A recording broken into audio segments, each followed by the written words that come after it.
भंडारा जिल्ह्याच्या त्रिमूर्ती चौकात प्रकल्पग्रस्तांनी केला रास्ता रोको आंदोलन। भंडाऱ्याच्या त्रिमूर्ती चौक येथे मागील 3 दिवसांपासून गोसेखुर्द धरणाच्या प्रकल्पग्रस्तांनी विविध समस्यांना घेऊन अनोखे आंदोलन उभारले होते।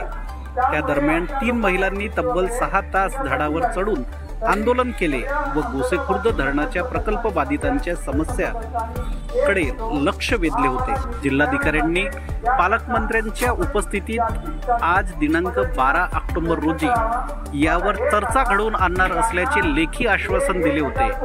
मात्र त्याची पूर्तता न झाल्याने प्रकल्प बाधित संतापले असून जिल्हाधिकारी कार्यालयासमोर राष्ट्रीय महामार्गावर खासदार डॉक्टर प्रशांत पडोळे यांच्या नेतृत्वात रास्ता रोको आंदोलन सुरू केले आहे।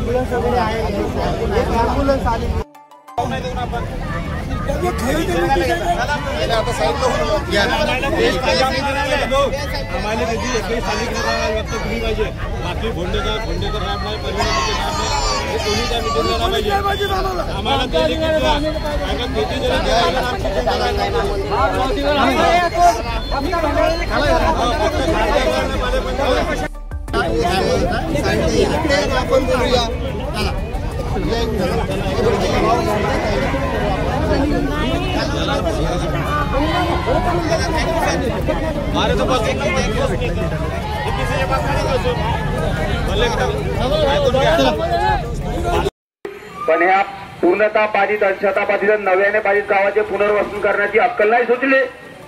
काहीच तेव्हा डोका नाही चालला तुमच्या। ह्या आमच्या हक्काच्या रास्त मागण्या जेव्हापर्यंत तुम्ही पूर्ण करणार नाही, आमच्या रितसर मागण्या आहेत। 70 पट वाढ आहे ना तुमचे धरणाच्या खर्चात। आमच्या शेती कसं राहणार त्या घरात? प्रत्येक वर्षी जर का 1,50,000 रुपयाचा नुकसान होत असेल आणि आरोग्य हे जीव जाण्याची शक्यता नाकारता येत नाही अशी स्थिती असेल तर आम्ही सामोर का नाही यावं?